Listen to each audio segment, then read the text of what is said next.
प्यारे विद्यार्थियों, सुप्रभात सभी को। न्याय की प्राचीन अवधारणा के बारे में कल हमने चर्चा की, जिसके अंतर्गत प्लेटो के न्याय संबंधी विचार और अरस्तु के न्याय संबंधी विचार हमने पढ़े। आज हमारा अगला टॉपिक रहेगा विद्यार्थियों, मध्यकाल में न्याय संबंधी विचार। मध्यकाल के अंदर कौन कौन से विचार बने, न्याय संबंधी विचार व्यक्त किए जो हमारे पाठ्यक्रम में हैं, इनके अंतर्गत आज आपसे चर्चा रहेगी। प्यारे विद्यार्थियों, मध्यकाल राजनीति विज्ञान का अंध युग था।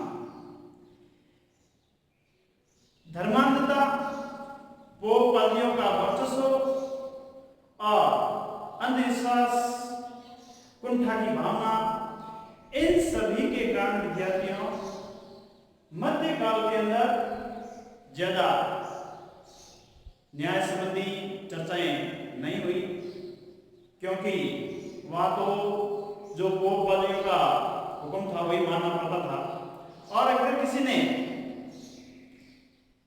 न्याय के संबंध में कहने का बीड़ा उठाया तो परिणाम भुगतना पड़ा।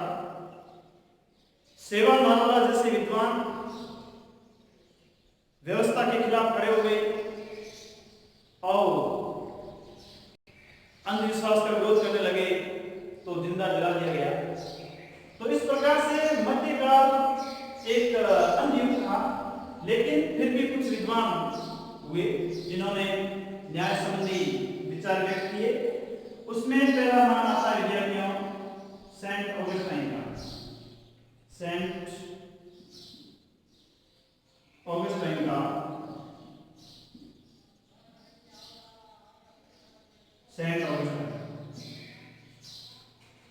सेंट ऑगस्टाइन की पुस्तक का नाम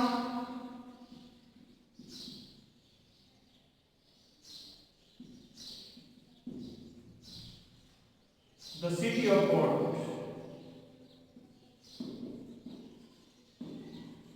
the city of God. Saint Augustine ने किताब जो लिखी उसका नाम था द सिटी ऑफ गॉड, ईश्वरीय राज्य। वैसे सेंट ऑगस्टाइन दो प्रकार का राज्य बताया, एक ईश्वरीय राज्य जहां पर पोप पदवियों का शासन था, वर्चस्व था, और एक राजा का राज्य। तो सेंट ऑगस्टाइन ने जो बुक लिखी, कौन सी? द सिटी ऑफ गॉड, ईश्वरीय राज्य। इसके अंतर्गत न्याय के बारे में बात कही। हालांकि ज्यादातर जो विचार है मध्यकाल के अंदर वो नैतिकता से जुड़े हुए हैं, धर्म से जुड़ी हुई बातें हैं। तो सेंट ऑगस्टाइन ने अपनी पुस्तक कौन सी? द सिटी ऑफ गॉड में न्याय का अर्थ बताया और कहा कि जिन राज्यों में न्याय उपलब्ध नहीं है वे चोर उचक्कों की खरीद फरोख्त करते हैं, इसके सिवाय कुछ नहीं करते। तो इस प्रकार से सेंट ऑगस्टाइन ने द सिटी ऑफ गॉड पुस्तक के अंदर ये न्याय के बारे में बताया। लेकिन सेंट ऑगस्टाइन ने जो बात कही उसमें उन्होंने कहा कि भाई ईश्वरीय राज्य के प्रति, जो ईश्वरीय राज्य है उनके प्रति कर्तव्य पालन करना ही न्याय है। यानी नैतिकता की बात लगती है। तो न्याय के बारे में क्या कहा?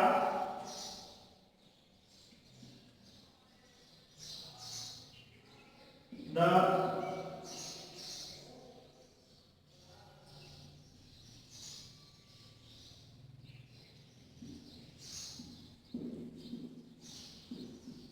सिटी ऑफ गॉड में लिखा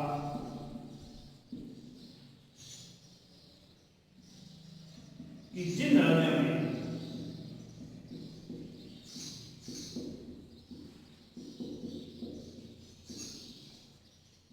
न्याय उपलब्ध नहीं है, न्याय उपलब्ध नहीं है, वे चोर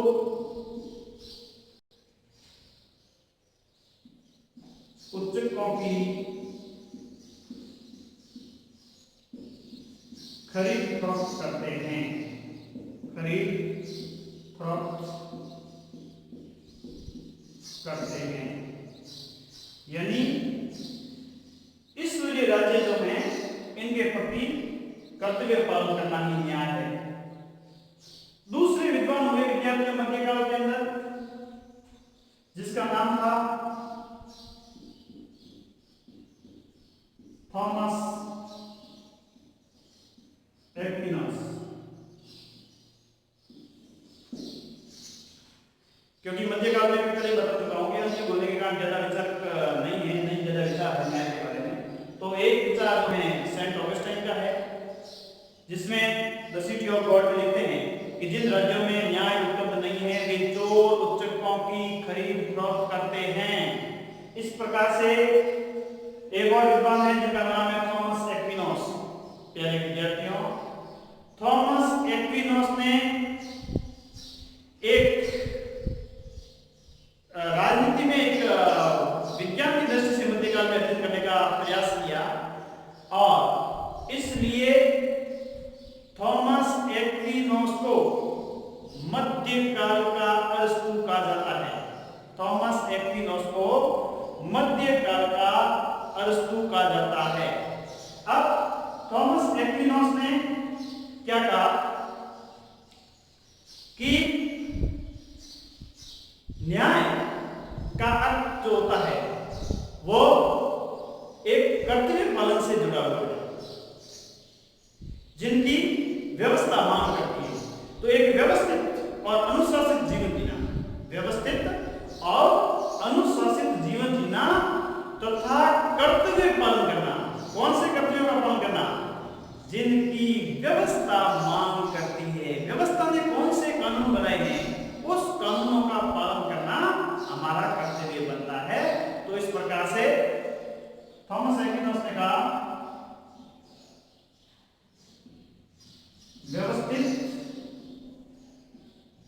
व अनुशासित, व्यवस्थित व अनुशासित जीवन जीना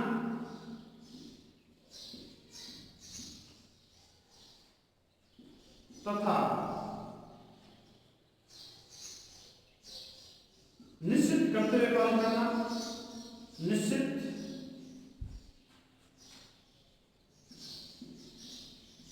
कर्तव्य पालन करना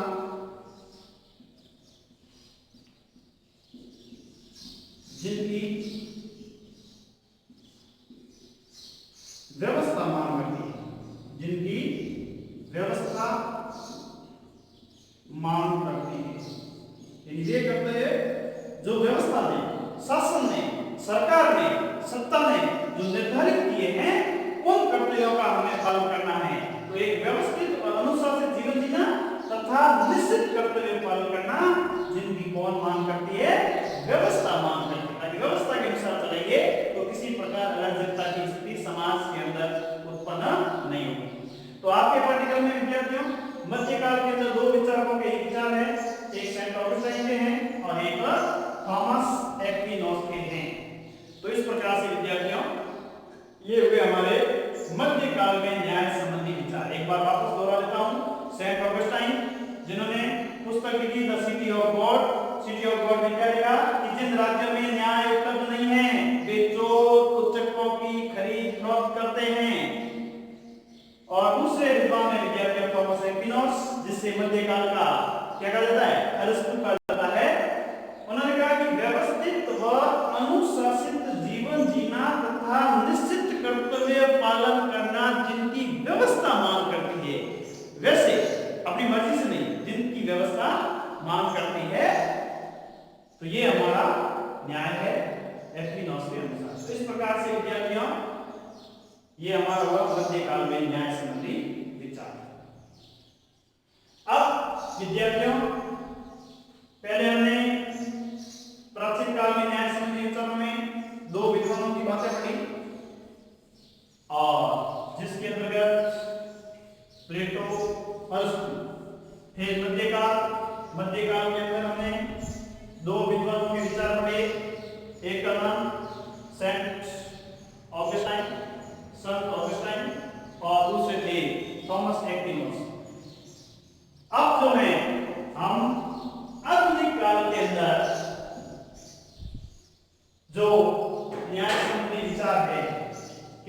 विद्वानों ने रखे क्या है, आधुनिक काल में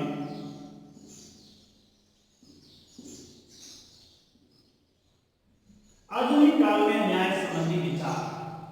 आधुनिक काल में कई विद्वान हुए और एक वैज्ञानिक तरीके से न्याय की व्याख्या करने का प्रयास किया गया स्थिति समय अनुसार।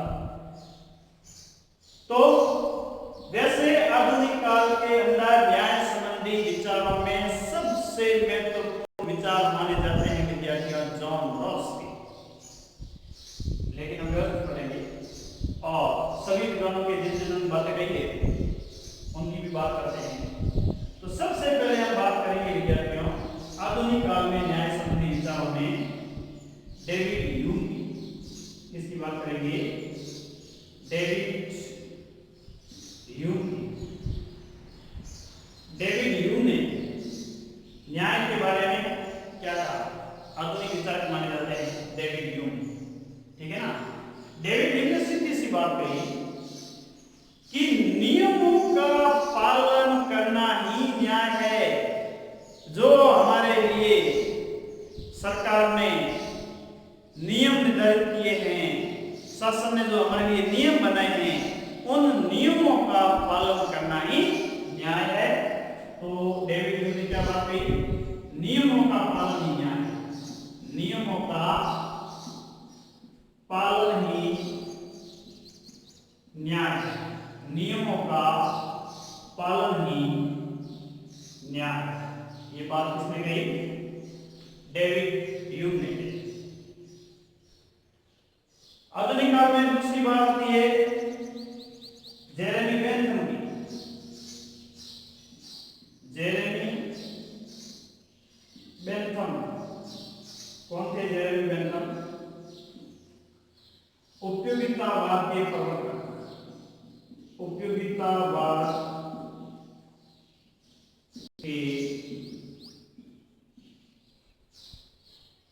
प्रवर्तक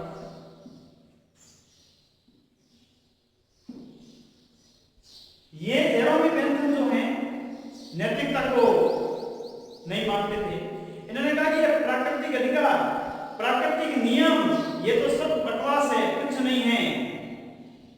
जिस वस्तु की उपयोगिता होगी और अधिकतम लोगों को सुख की प्राप्ति होगी तो ही समाज में न्याय प्राप्त हो सकता है। तो कहने का मतलब जेरेमी बेंथम ने कहा कि अधिकतम लोगों का अधिकतम सुख ही न्याय है। अधिकतम लोगों का अधिकतम सुख ही न्याय है। कथन आ सकता है अधिकतम लोगों का अधिकतम सुख, कथन किसका है? Jeremy Bentham. किसका है? जेरेमी बेंथम का है, जो उपयोगितावाद के प्रवर्तक है। क्या कहते हैं?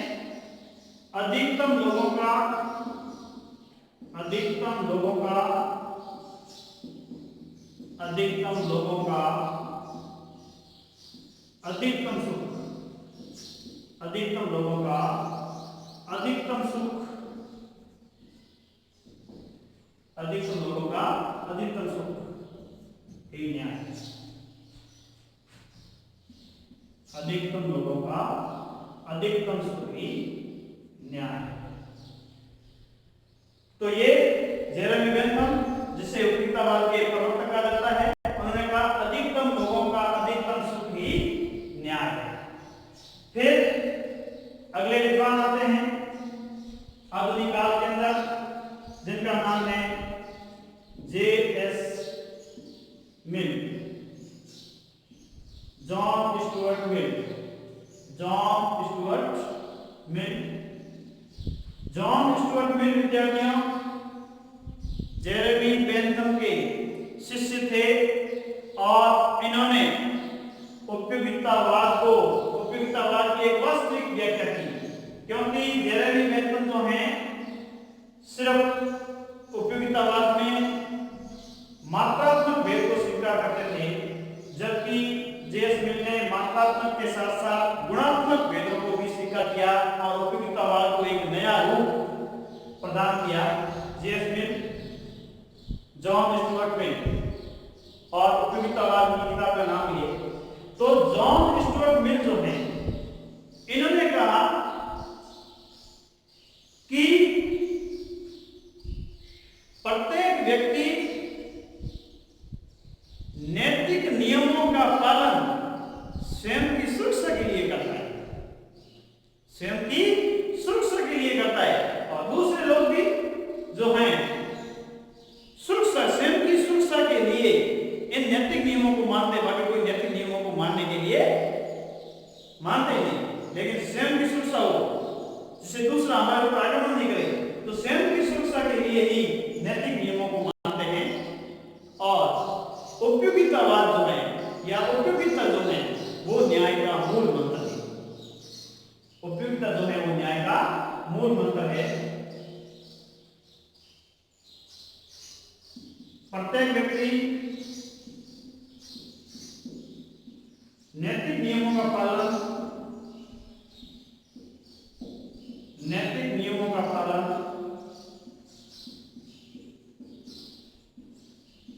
स्वयं की सुरक्षा के लिए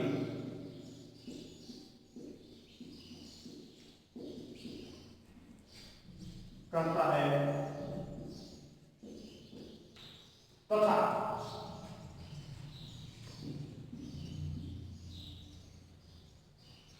उपयोगिता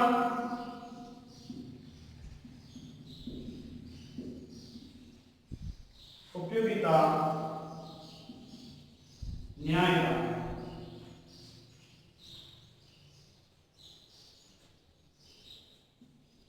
मुख्य गुण, ये न्याय संबंधी विचार है हमारे जेएस मिल के जॉन स्टुअर्ट मिल के, यानी प्रत्येक व्यक्ति नैतिक नियमों का पालन स्वयं की सुरक्षा के लिए करता है तथा उपयोगिता न्याय का जो है मुख्य गुण है, मूल स्रोत है। उपयोगिता न्याय का मूल स्रोत है या मुख्य गुण है। इस प्रकार से आधुनिक काल के अंदर विद्यार्थियों डेविड ह्यूम, जेरेमी बेंथम और जॉन स्टुअर्ट मिल, अब आधुनिक काल के अंदर जिन्होंने न्याय को एक व्यवस्थित तरीके से पेश किया और एक वास्तविक रूप प्रदान किया, प्रसिद्धि पाई, उस विद्वान के बारे में विद्यार्थी हम पढ़ते हैं जिनका नाम है जॉन रॉस। जॉन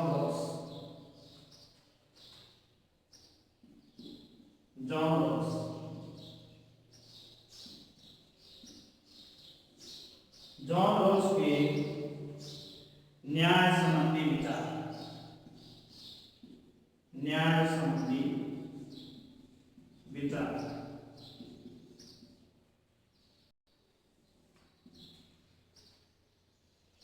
कौन सी किताब में दिए? बुक का नाम A Theory of Justice।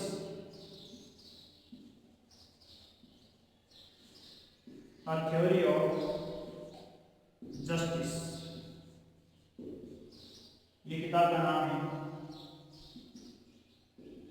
A Theory of Justice। एक नंबर का क्वेश्चन पूछा जा सकता है, जॉन रॉस ने न्याय संबंधी विचार कौन सी पुस्तक में दिए? और थ्योरी ऑफ जस्टिस, न्याय की अवधारणा, और थ्योरी ऑफ जस्टिस, और थ्योरी ऑफ जस्टिस के अंदर विद्यार्थियों जॉन रॉस ने न्याय संबंधी विचार किए और न्याय का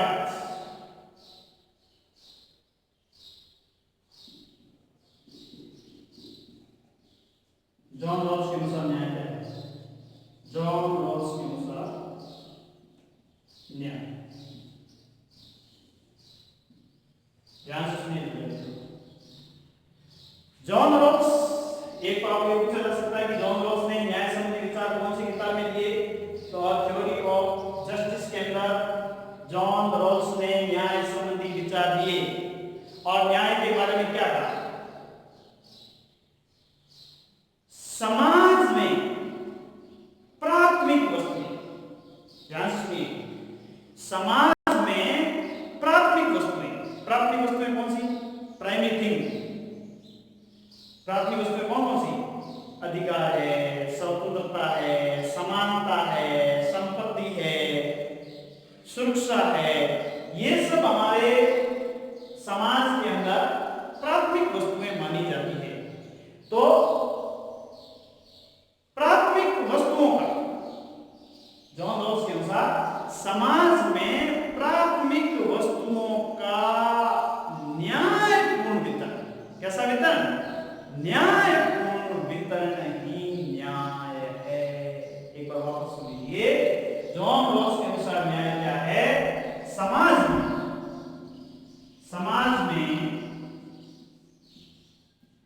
प्राथमिक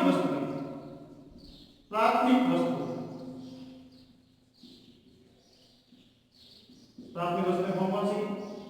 जैसे अधिकार, स्वतंत्रता, समानता,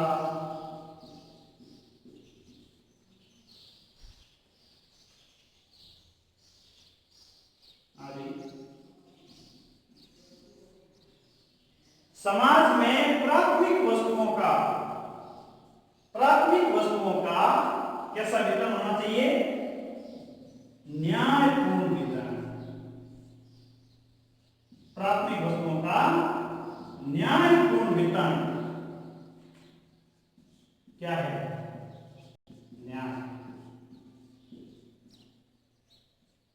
न्यायपूर्ण वितरण होना चाहिए, अव्यवस्थित नहीं, ताकि समाज के अंदर व्यवस्था बनी रहे, जिसको अधिक आवश्यकता है उसको अधिक संसाधन मिले। तो इस प्रकार से एक न्यायपूर्ण वितरण की बात कही। समाज में प्राथमिक वस्तुओं का, प्राथमिक वस्तुएं जैसे अधिकार है, स्वतंत्रता है, समानता है, का न्यायपूर्ण वितरण ही न्याय है। समाज में प्राथमिक वस्तुओं का न्यायपूर्ण वितरण ही न्याय है।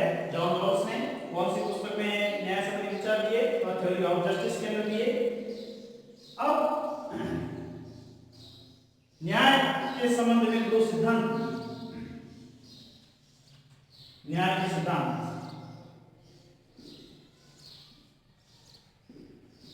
न्याय के सिद्धांत की पहला सिद्धांत है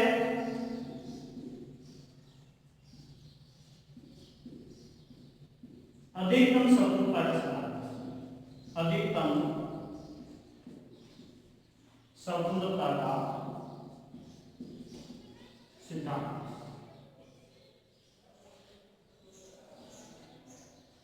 और दूसरा है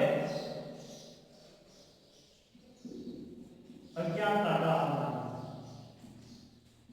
अज्ञानता का आधार। अधिकतम स्वतंत्रता का सिद्धांत क्या है? इसके अंतर्गत जॉन रॉल्स ने क्या बताया विद्यार्थियों?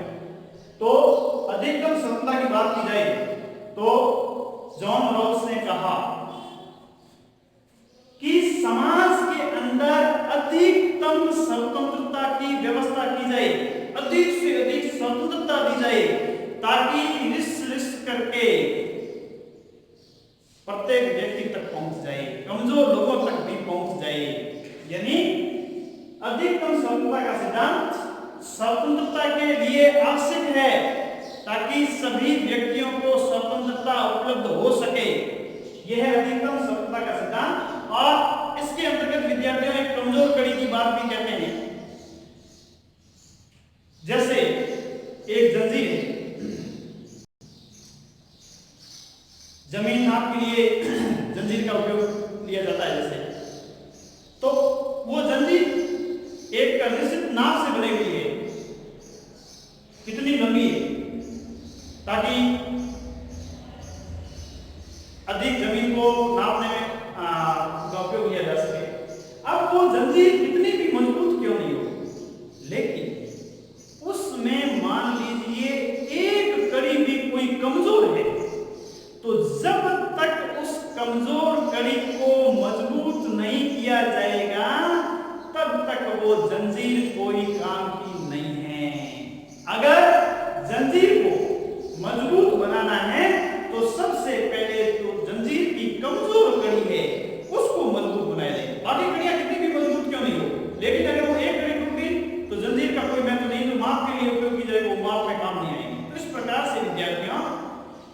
समाज में जब तक कमजोर वर्ग के लोगों के क्योंकि बात देखी जाएगी उनके उत्थान के लिए प्रयास नहीं किए जाएंगे तब तक समाज में न्याय का कोई मूल्य नहीं होगा। तो इस प्रकार से सामाजिक न्याय पर अधिक बल देते हैं। तो अधिकतम स्वतंत्रता का सिद्धांत जो है इसके अंदर क्या बात करते हैं, अधिकतम स्वतंत्रता, अधिकतम स्वतंत्रता स्वयं स्वतंत्रता के लिए आवश्यक है। स्वतंत्रता के लिए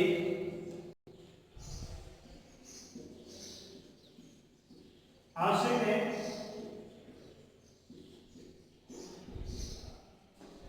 ताकि समाज के अंदर अधिकतम लोगों को, यानी समाज के अंदर कमजोर वर्ग के लोग हैं उन तक भी स्वतंत्रता पहुंच सके।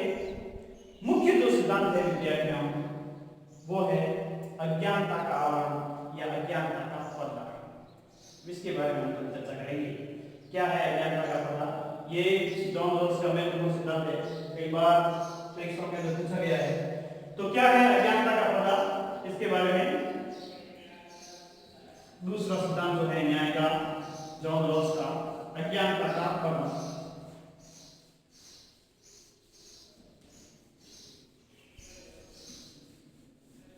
तो पहला सिद्धांत अधिकतम स्वतंत्रता का सिद्धांत, ये संक्षेप में है आपके पाठ्यक्रम में नहीं होगा। तो इस प्रकार से अधिकतम स्वतंत्रता में आप इतना ही ध्यान रखना कि अधिकतम स्वतंत्रता स्वयं स्वतंत्रता की रक्षा के लिए आवश्यक है ताकि अधिकतम लोगों को स्वतंत्रता उपलब्ध हो सके। और अगर अधिक स्वतंत्रता दी जाएगी तो वो विश्लेष करके कमजोर वर्ग तक भी पहुंच जाएगी। ठीक है ना? तो अब हम पढ़ेंगे विद्यार्थियों दूसरा सिद्धांत अज्ञानता का पर्दा। अज्ञानता का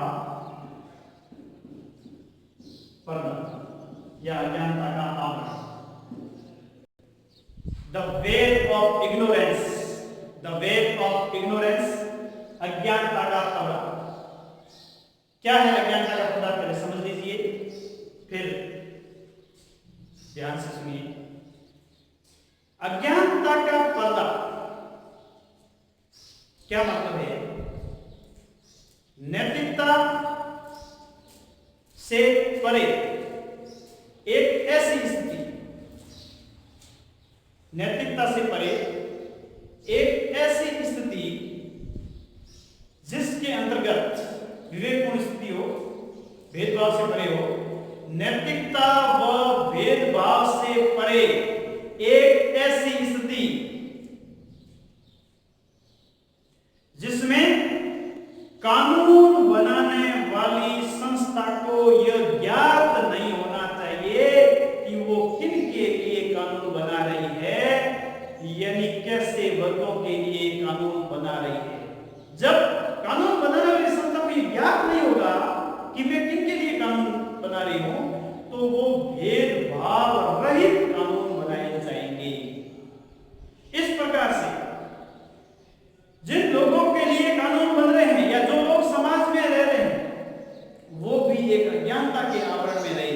प्रत्येक व्यक्ति को यह ज्ञात नहीं होना चाहिए कि वो समाज में उच्च वर्ग से हैं या निम्न वर्ग से हैं। समाज में सब लोगों को समान समझा जाए। जिस समाज ने स्वतः ही अज्ञानता का आवरण ग्रहण कर लिया है वास्तव में वो न्यायी समाज होगा, क्योंकि प्रत्येक व्यक्ति समान धरातल से लक्ष्य प्राप्त करने की चेष्टा करता है, किसी प्रकार का भेदभाव नहीं होगा। तो इस प्रकार की स्थिति जो है विद्यार्थियों एक अज्ञानता का आवरण है, एक अज्ञानता का पर्दा छा जाता है लोगों के सामने जो बिना भेदभाव से समाज में अपना जीवन व्यतीत करता है। तो कौन उच्च वर्ग का है, कौन निम्न वर्ग का है, इस प्रकार के भेदभाव तो स्वतः ही समाप्त हो जाएंगे और वास्तव में समाज के अंदर एक न्याय की स्थापना होगी, सामाजिक न्याय की स्थापना होगी। इसलिए उन्होंने एक बहुत ही महत्वपूर्ण सिद्धांत दिया विद्यार्थियों, अज्ञानता का पर्दा। ठीक है ना? तो क्या है? नैतिकता व भेदभाव, नैतिकता व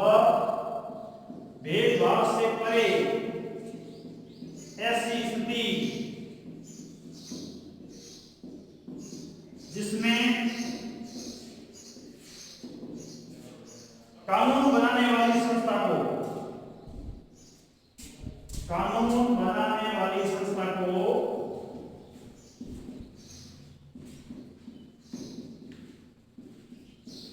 यह ज्ञात नहीं होना चाहिए, यह ज्ञात नहीं होना चाहिए कि किन वर्गों के लिए कानून बनाए जा रहे हैं, किन वर्गों के लिए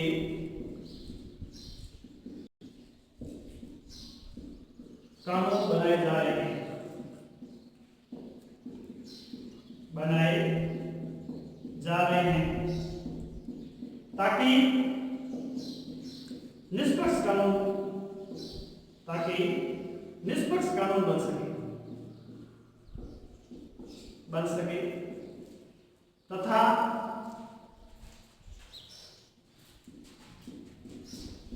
समाज में रहने वाले लोग भी स्वतः ही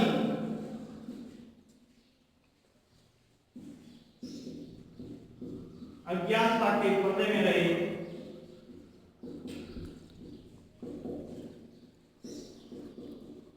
तो वह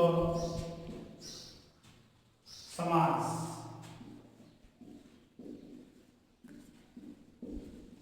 वास्तव में न्यायी समाज होगा,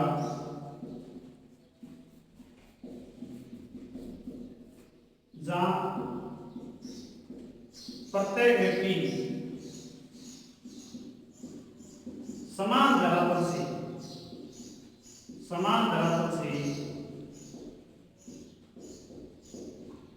लक्ष्य प्राप्त करने की चेष्टा करते हैं, लक्ष्य प्राप्त करने की चेष्टा करते हैं। तो इस प्रकार से विद्यार्थियों, ये है जॉन रॉस का अज्ञानता का पर्दा,